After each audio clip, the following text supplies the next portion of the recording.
जय श्री राम। मेरा नाम अतुलपुरी। मैं आध्यात्मिक मंत्र चिकित्सक भगवान के छोटा सा प्रबंधक आप लोगों की सेवा में दोबारा से उपस्थित हुआ हूँ। आज मैं आप लोगों को बताऊंगा कि सिद्धि और शक्ति में क्या फर्क होता है, क्या अंतर होता है। यह एक साधक, एक भगत का प्रश्न था और आज मैं आप लोगों को यह बताऊंगा सिद्धि और शक्ति क्या है। जितनी मुझे जानकारी है मैं उतना ही बताता हूँ, इससे ज़्यादा मैं बताता नहीं हूँ। तो सिद्धि क्या है? सिद्धि वह है जैसे हम किसी दूसरे के ऊपर होकर या किसी दूसरे के बल पर हम किसी कार्य को करते हैं, वह सिद्धि है। सिद्धि ज़्यादा समय तक नहीं चलती। अगर आपके शरीर में जप ऊर्जा नहीं है, शक्ति का संचालन नहीं है और आप नाम जप नहीं करते हैं, सिद्धियां आपको छोड़ देती हैं या आप गलत आचरण पकड़ लेते हैं तो भी सिद्धियां आपको त्याग देती हैं।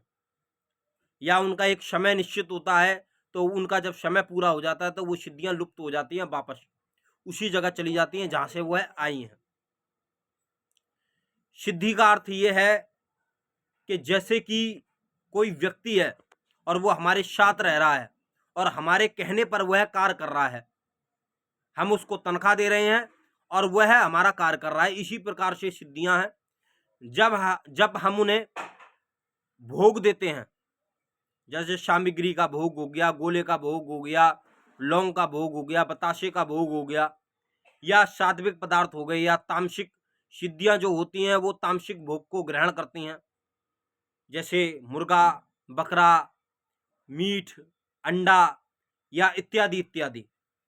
सात्विक आपके सात्विक का भोग ग्रहण करती हैं और जो मांसाहार होती हैं, जो तामसिक होती हैं, तामसिक प्रवृत्ति की होती हैं, वह आपकी तमोगुण की चीजों को ग्रहण करती हैं। तो यह हो गई सिद्धि। जैसे आप किसी को तनख्वाह दे रहे हैं तो वह आपका कार्य कर रहा है। सात्विक सिद्धि मैंने आपको बता दी, वो आपके नाम जप पर चलती हैं। जैसे आप जाप कर रहे हैं, जाप के माध्यम से भी चलती हैं, आपके संकल्प के माध्यम से भी चलती हैं, आपके भोग प्रसाद के माध्यम से भी चलती हैं। अब शक्ति क्या है? सिद्धि का मैंने आपको बता दिया। अब शक्ति क्या है? शक्ति हमारे शरीर में एक ऊर्जा है, उसको बोलते हैं शक्ति। जैसे हमारे 7 चक्र हैं, अगर वह जागृत हो जाते हैं तो हमारे शरीर में एक अलग अनुभूति होती है और हमारे पास में अलग अलग चीजें प्रस्तुत हो जाती हैं और हम अलग अलग चीजों को करने में सामर्थ होते हैं। तो वह शक्ति है, वो हमारे ही शरीर में भीतर मौजूद है। जो हमारे शरीर में मौजूद हो और जो चीज अलग से ना हो, वह बोलते हैं शक्ति। जैसे हमने नाम जप करा, नाम जप करते करते करते करते हमने ईश्वर की तरंग प्राप्त कर ली, उसको शक्ति बोलते हैं। जैसे हमने किसी के शीश पे हाथ रखा और हम उसके लिए नाम जप कर रहे हैं, तो वो हम शक्ति दे रहे हैं, उसको अपनी ऊर्जा दे रहे हैं, उसको बोलते हैं शक्ति।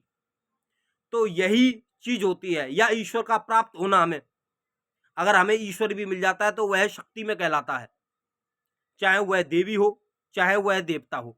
इसका मतलब यह नहीं है कि देवी हमारे शरीर में आ गई या देवता हमारे शरीर में आ गया।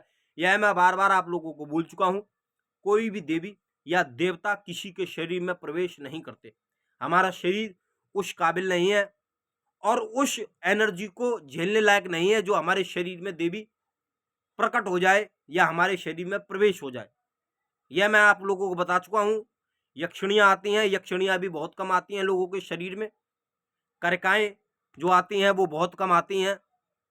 ज्यादातर लोगों के शरीर में प्रेत खेलते हैं या देवताओं के दूत खेलते हैं। मैंने आप लोगों को बता रखा है कि दूत क्या होता है। दूत वही होता है, जैसे हम मर गए, मृत्यु हमारी हो गई और हम बालाजी महाराज की सेवा करते थे, हम बालाजी महाराज की शरण में अगर चले जाते हैं, हम उनके दूत बन जाते हैं, तो हम शरीर में आकर खेलेंगे। जरूरी नहीं है कि हर देवता आपके शरीर में आकर खेले और जरूरी नहीं है कि हर एक प्रेत आपके शरीर में आकर खेले।